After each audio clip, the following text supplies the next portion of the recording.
Halo semua, selamat datang kembali di channel Jaksa Film. Di video kali ini, saya akan merangkum alur cerita dari film bioskop horor terbaru Indonesia yang berjudul Kereta Berdarah. Kereta Berdarah menceritakan tentang perjalanan kakak beradik bernama Purnama dan Kembang yang hendak berlibur ke resort alam untuk merayakan kesembuhan Purnama dari kanker. Resort alam yang baru dibuka itu berada di sebuah tempat terpencil. Untuk menuju ke sana, mereka menumpangi kereta wisata bernama Sankara yang khusus melayani perjalanan ke resort. Namun siapa sangka, kejadian tak terduga dan di luar nalar mulai terjadi. Perjalanan yang harusnya menyenangkan berujung mengerikan dan mengenaskan. Serangkaian teror dan misteri timbul setiap kereta, mulai melewati terowongan. Satu persatu gerbong hilang. Kini hidup mati para penumpang dan petugas kereta jadi pertaruhan. Oke, tanpa banyak spoiler di awal, langsung saja kita masuk ke dalam ceritanya. Di awal film diperlihatkan para pekerja yang melakukan penebangan hutan besar-besaran di kawasan hutan. Penebangan itu dilakukan untuk membuat sebuah jalur rel kereta api untuk sebuah kawasan resort atau pariwisata. Singkat cerita, para pekerja kemudian melanjutkan pekerjaan untuk bagian job rel kereta apinya. Karena sudah kemalaman, mereka kemudian bersiap-siap untuk pulang mengakhiri pekerjaan itu. Namun berbeda dengan dua pekerja ini, yang memilih untuk tetap bekerja demi mendapatkan uang lebih untuk sanak keluarga di rumah. Mereka pun melanjutkan pekerjaan itu berdua saja. Lalu kemudian, salah satu pekerja menyadari bahwa temannya tidak muncul-muncul setelah masuk ke dalam terowongan itu. Ia pun berinisiatif mengeceknya dan alangkah terkejutnya saat melihat temannya itu sudah dalam keadaan mati mengenaskan. Dan film Kereta Berdarah pun dimulai. Adegan kemudian berlanjut di beberapa waktu ke depannya. Saat itu peresmian untuk jalur kereta Sankara resmi dibuka.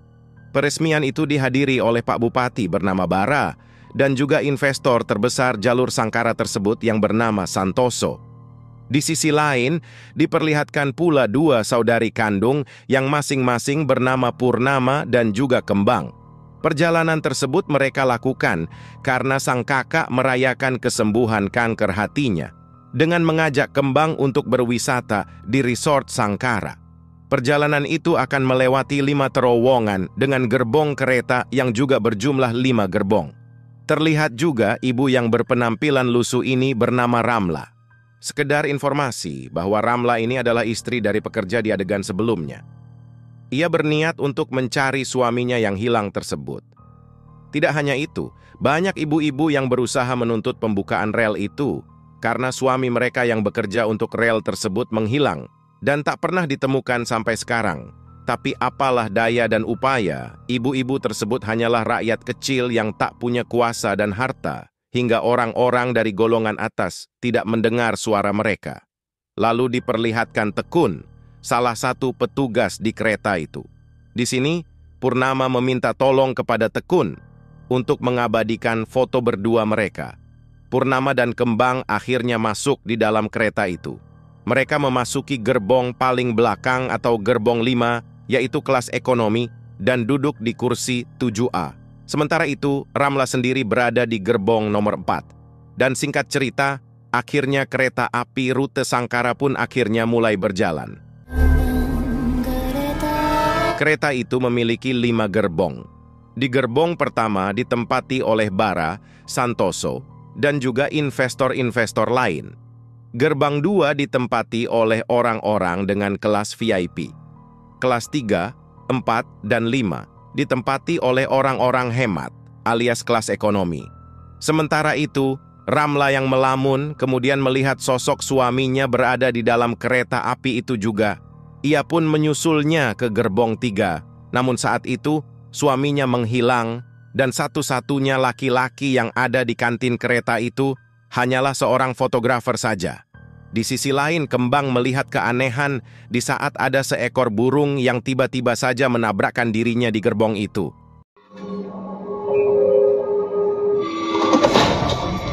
Lalu kemudian Purnama meminta izin kepada Kembang untuk sejenak ke toilet karena ingin buang air kecil. Karena toilet di gerbong 5 itu lagi antriannya penuh, Purnama pun memutuskan untuk pergi ke toilet gerbong 4. Sementara itu, Kembang melihat buku diary Purnama, di mana isi dari buku tersebut adalah bentuk ungkapan kasih sayang Purnama kepada dirinya. Ia tidak pernah menyangka bahwa ternyata Purnama sebegitu sayangnya kepada dirinya. Di sisi lain, Purnama ternyata muntah di kamar mandi. Ia ternyata menyembunyikan penyakitnya itu kepada adiknya. Singkat cerita, akhirnya kereta itu memasuki terowongan pertama. Kembang yang merasa kalau kakaknya telah lama di toilet, berinisiatif untuk menyusulnya di gerbong 4. Gerbong yang awalnya baik-baik saja, kini situasinya mulai mencekam setelah penampakan hantu seorang anak kecil muncul dengan sangat menakutkan. Akhirnya gerbong pertama terpisah dengan gerbong lainnya. Kembang dan Purnama yang bertemu akhirnya menyadari kalau gerbong di kereta itu telah terpisah. Mereka berdua pun kemudian mendatangi Tekun di koridor kantin untuk memberitahukan hal tersebut. Ia pun mengatakan kalau gerbong telah terpisah setelah melewati terowongan sebelumnya. Para penumpang di gerbong 4 pun mulai panik setelah mengetahui hal itu. Namun Tekun dapat mengantisipasinya dengan mengatakan kalau gerbong 5 sengaja ditinggal karena sedang ada perbaikan. Lalu kemudian Purnama meminta izin kembali kepada Kembang untuk ke toilet. Lalu tiba-tiba dokter yang pernah menangani Purnama menelepon Kembang. Ia menitipkan pesan kepada Kembang untuk menyuruh Purnama lebih banyak istirahat. Karena ternyata fakta sebenarnya adalah Purnama belum sembuh. Operasi kanker hatinya berjalan gagal dan waktunya tidak lama lagi. Singkat cerita, Kembang mengungkapkan rasa kecewanya kepada kakaknya itu karena telah membohonginya.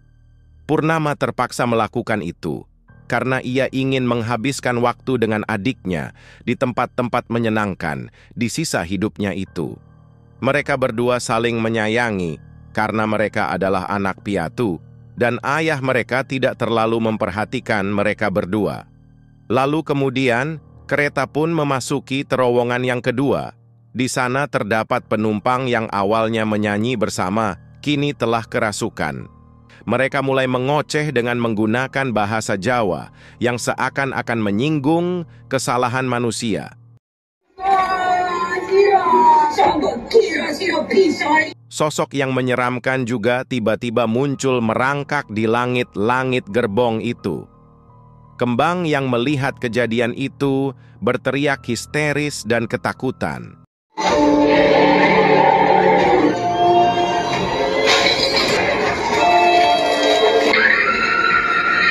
Kini gerbong keempat akhirnya terpisah juga dari kereta itu. Bara dan Santoso akhirnya menyadari hal tersebut juga. Santoso pun bertanya-tanya kepada Bara tentang apa yang barusan terjadi. Ramla kemudian menyahut dan mengatakan kalau satu gerbong akan hilang setiap kali masuk di terowongan. Satu gerbong hilang, satu terowongan. Namun, Bara mengatakan kalau itu semua hanya masalah teknisi dan menyalahkan Ramla kalau dia ngomongnya ngawur. Ia mengatai Ramla adalah warga keterbelakangan karena masih mempercayai hal-hal supranatural. Sebagai ucapan permintaan maaf, Kembang, Purnama, dan Ramla diberikan pelayanan VIP di gerbong kedua. Penumpang yang merasa terganggu dengan kehadiran mereka kemudian memutuskan untuk ke gerbong 3 untuk makan di pelayanan kantin di kereta itu.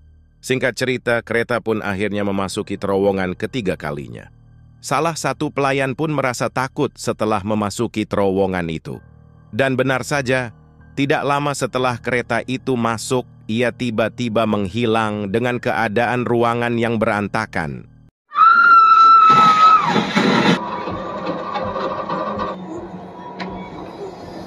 Tidak lama kemudian, Santoso melihat sosok menyeramkan dan menyuruh semua orang di sekitarnya untuk tidak bersuara.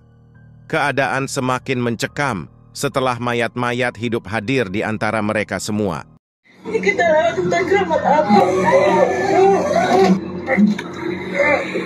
Salah satu penumpang yang bernama Maya tidak sengaja membuat suara. Fokus mayat-mayat tersebut pun kemudian beralih kepadanya. Ia pun mengambil pisau, dan dengan kendali dari mayat itu, ia pun menggorok lehernya sendiri. Mereka semua pun panik. Sementara itu, Santoso sendiri juga tewas di gerbong itu. Purnama dan yang lainnya hanya bisa melihat mereka semua tewas mengenaskan di gerbong itu, dan tidak bisa berbuat apa-apa. Situasi juga semakin kacau di gerbong 2, lantaran menyadari kalau kereta itu sudah kehilangan 3 gerbong, dan mereka mengira kalau itu adalah sebuah perampokan yang direncanakan Tekun, Purnama, Kembang, dan juga Ramla. Perkelahian pun terjadi di antara mereka. Dan naasnya, pria yang memberontak di dalam gerbong tewas setelah ketidaksengajaan Purnama menikamnya. Mereka berempat pun kemudian masuk ke gerbong 1. Bersamaan dengan itu, kereta pun masuk di dalam terowongan. Hal itu membuat penunggu di kawasan tersebut muncul kembali. Ia pun membunuh semua penumpang itu dengan sangat mengerikan.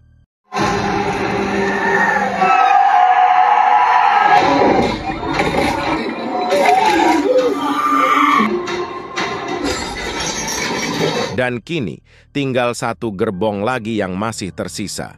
Bara yang ketakutan, kemudian masuk ke dalam ruangan masinis dan mengunci pintu itu. Bara kemudian menyuruh masinis itu untuk menambah kecepatannya. Ia bersikap egois, tanpa memikirkan orang-orang di gerbong terakhir itu. Mereka mulai menyadari kalau Bara sudah berlaku curang dan berusaha membunuh mereka semua. Karena yang ada di kepala Bara hanyalah kepentingan bisnis semata.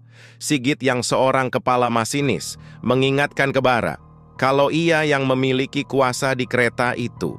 Dan semua prosedur serta tanggung jawab adalah di bawah kendalinya. Mendengar hal itu, anak buah Sigit pun membukakan pintu. Di sini terjadi keributan. Di saat Sigit ingin melakukan pengereman, namun dicegah oleh Bara. Naasnya, Tekun terlempar keluar setelah tidak sengaja mendapatkan tendangan kungfu dari Bara.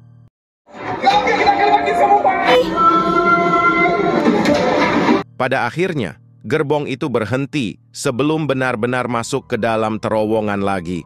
Bara pun diikat karena telah membahayakan keselamatan mereka semua. Sigit kemudian membocorkan rahasia dari Bara. Kilas balik pun menunjukkan bahwa sebelum rel kereta itu dibangun, diadakan diskusi sebelumnya. Mereka sepakat untuk mengelilingi hutan itu, walaupun jarak yang jauh, tapi setidaknya tidak membombardir hutan. Namun berbeda prinsip dengan Bara, yang justru merekomendasikan mereka semua untuk membelah hutan untuk meminimalisir jarak. Tidak hanya itu, pemandangan yang dihasilkan juga akan sangat bagus dan bisa menarik minat para investor. Dukun di sana juga sudah mengingatkan ke Bara untuk tidak merusak hutan itu karena sudah ada empunya atau penunggunya. Dan jika rumah mereka itu rusak, maka akan mendapatkan mara bahaya untuk keselamatan di kemudian hari. Namun, Bara tidak peduli dan menyuruh Sigit untuk mengusir dukun itu. Singkat cerita, mereka pun melakukan penebangan hutan yang membuat penunggu di hutan itu marah besar. Setelah itu, para penumpang yang tersisa keluar dari gerbong itu dan meninggalkan Bara di dalam sendirian. Mereka semua berniat untuk berjalan kaki dan mencari pertolongan terdekat. Dan tiba-tiba, satu persatu penumpang itu tertarik ke dalam semak-semak. Penunggu itu pun menunjukkan dirinya di hadapan mereka semua. Mereka menyadari kalau penunggu tersebut akan keluar di dalam kegelapan. Bukan hanya di terowongan itu saja. Di sisi lain, Bara pun akhirnya meninggoy setelah penunggu itu membunuhnya.